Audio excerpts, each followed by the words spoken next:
तो इस क्वेश्चन में इन्होंने कहा कि एक लाइट रे इसका जो बीच में मीडियम इसका रिफ्लेक्टिव इंडेक्स 2 है, यहां से आ रही, स्लैब पे भी टीआईआर चाहिए और इस स्लैब पे भी टीआईआर, दोनों पे टीआईआर हो तो थीटा में क्या कंडीशन, और मैंने ऑप्शन बना दिया इस तरह से। ये पुराना आईआईटी का ही क्वेश्चन है, ध्यान से देखो। हमें पता है टीआईआर के लिए ये जो एंगल है ये क्रिटिकल एंगल से सिंपल ज्यादा होना चाहिए, तो यहां जो थीटा है it should be greater than theta C1। Critical angle क्या होता है बताओ? थीटा C होता है sine theta C mu rare upon mu denser. तो ये देखो रेयर है, ये डेंसर है, तो ये √2/2 1/√2 आ जाएगा, तो थीटा C1 जो है वो 45 डिग्री आ जाएगा। ठीक है, तो यहां पर theta should be greater then 45 degree. तो इस वाले स्लैब पे तो टीआईआर करने के लिए ये थीटा 45 से बड़ा होना चाहिए। अब मान लेते हैं कि थीटा 40, तो हमें ऐसा लग रहा है कि ये ऑप्शन हो सकता है, पर ऐसा नहीं है। अगर थीटा 45 से बड़ा है तो ये लाइट रे ऐसे जाएगी, टीआईआर करेगी ना, तो ये वाला एंगल भी थीटा होगा, I = R, बिकॉज रिफ्लेक्शन ही तो हो रहा है, टीआईआर भी तो रिफ्लेक्शन ही है ना। यहां पर नॉर्मल बनाओगे, बिकॉज ये बाउंड्री पैरेलल है तो नॉर्मल भी पैरेलल होंगे, तो ये एंगल भी थीटा हो जाएगा।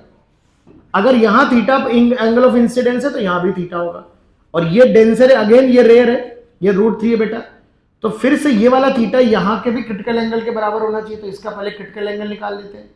तो denser upon rare upon denser, तो थीटा C2 जो आ रहा है इस सेकेंड वाली सरफेस पर जो क्रिटिकल एंगल आ रहा है वो कितना आ रहा है बेटा? 60 डिग्री। तो इसका मतलब अगर ये थीटा जो है, ये थीटा देखो नॉर्मल से ही एंगल बना रहा है, तो ये थीटा C2 से भी बड़ा होना चाहिए, है ना।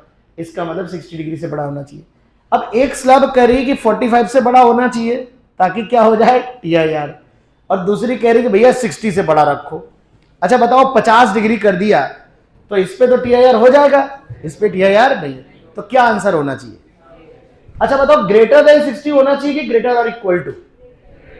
अगर इक्वल टू होगा तो टीआईआर नहीं होगा, ग्रेजिंग रिफ्रैक्शन होगा। बात समझ रहे ना? तो करेक्ट आंसर हो जाएगा theta should be absolutely greater than 60 degree. ठीक है ना। अच्छा, लेकिन जेई में जब ये क्वेश्चन पूछा गया था, ये तो 2004-5 के आसपास का है, तो उन्होंने ये कहा कि मिनिमम वैल्यू बताओ थीटा की मिनिमम वैल्यू बताओ ताकि टीआईआर हो। तो जब मिनिमम वैल्यू पूछता है तो ऑप्शन ऐसे थे, 35 डिग्री, 45, 70, 60 ऐसे होते हैं, तो फिर आप 60 लिख सकते हो, क्योंकि आपको पता है कि 60 से जस्ट ग्रेटर पे टीआईआर हो जाएगा। तो 60.00000 कोई लिखने वाला नहीं, 60 के बाद रियल नंबर क्या आता है हमें नहीं पता, तो हम आंसर क्या लिखते हैं? 60 डिग्री। तो अगर बोलता मिनिमम वैल्यू बताओ किस पे टीआईआर होगा, तो आंसर 60 लिखेंगे। लेकिन ऑप्शन अगर इनइक्वालिटी में दिए जाएंगे तो ग्रेटर और इक्वल टू नहीं लिखेंगे, ग्रेटर देन 60 डिग्री ज्यादा करेक्ट आंसर होगा। अब वही बात है, जैसे एक सवाल दिया, मान लो